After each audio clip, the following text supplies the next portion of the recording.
Alright YouTube, your boy JMyke.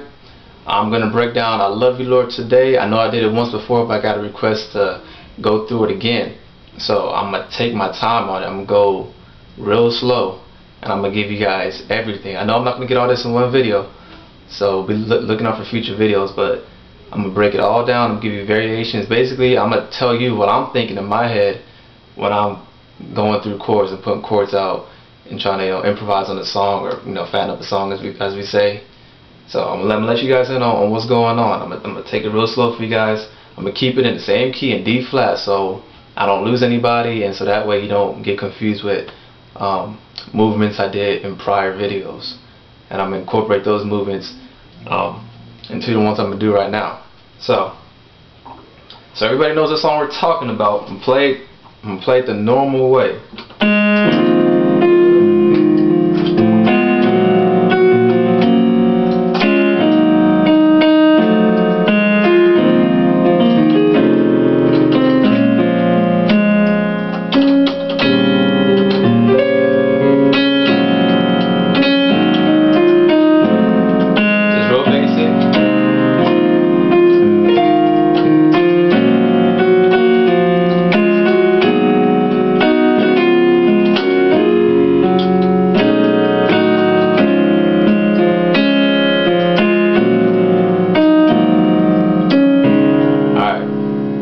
I Love You Lord today, pretty much the simplest way you can play it. No pretty chords, no fat chords, none of that. Now I'm gonna play it with all the junk in there, okay? I'm gonna have the track, the drum track going. So here we go.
And that's it. So I've been wondering, like, wow, like, okay, how do you put all that in there? Okay, so from jump start,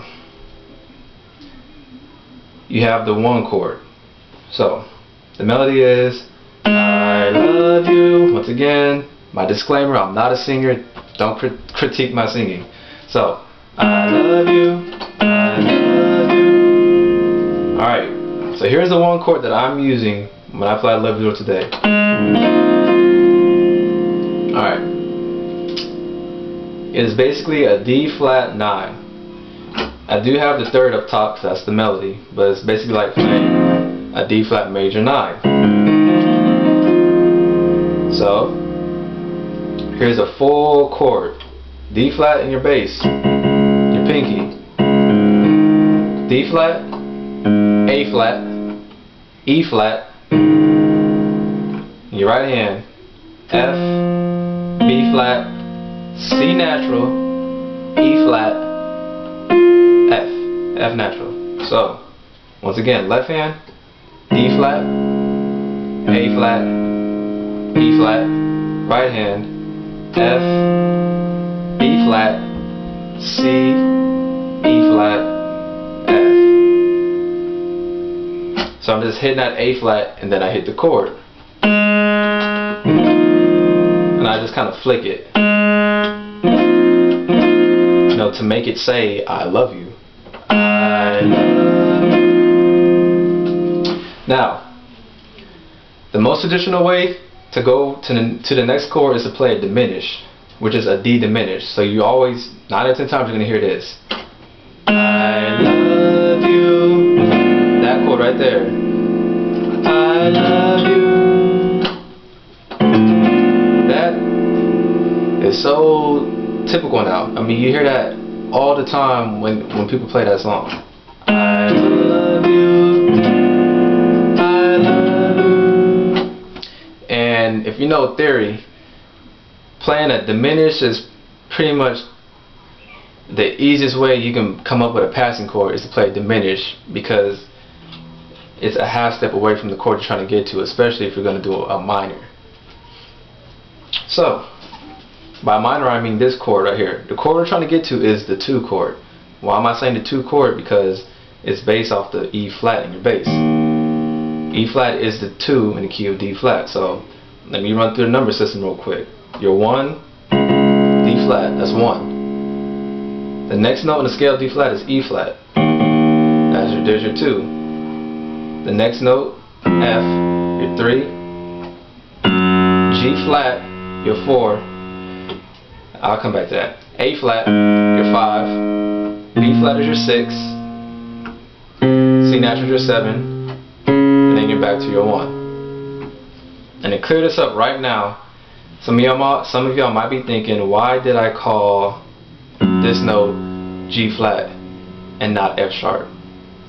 And the reason being is because if I'm gonna say I'm in the key of D flat, then I have to call everything flats. Because if this was F sharp, then why call it the key of D flat then if you're gonna have a sharp in it? It's impossible. So you have D flat, E flat, F natural. Here, I'll break down like this. If you were to write out the scale of D flat, remember there's only one note. There's only one note in a scale. There's only going to be one D flat. There's only going to be one D. There's only going to be one E. There's only going to be one F. There's only going to be one G. There's only going to be one A. There's only going to be one B. There's only going to be one C. And then you're back to your 1. So there's only one note per scale. So if I was to write out the scale, I'm like, okay, here's a D. Alright, boom. D flat. Alright. My next note is going to be E. Okay. Alright, my E is flat. E flat. I go to my F. Alright, my F is natural.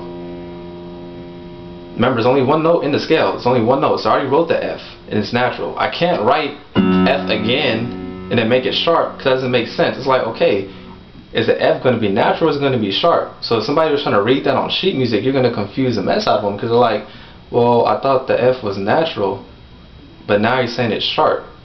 So that's why you can't call it F sharp if you're going to be in the key of D flat. It's G flat, because there's only one note in the scale. So D flat, every E flat is my visible chalkboard. I'm writing it. Get your D flat, your E flat, your F, your G flat, because it's flat, your G flat, your A flat, your B flat, your C is natural, and then you're back to your 1. Now unfortunately, you know, a lot of gospel musicians, they get in the habit of always calling this F sharp, they get in the habit of always calling this note A flat, always get in the habit of calling this note B flat no matter what key they're in, and sometimes unfortunately they're wrong. So that's my little tip of the day.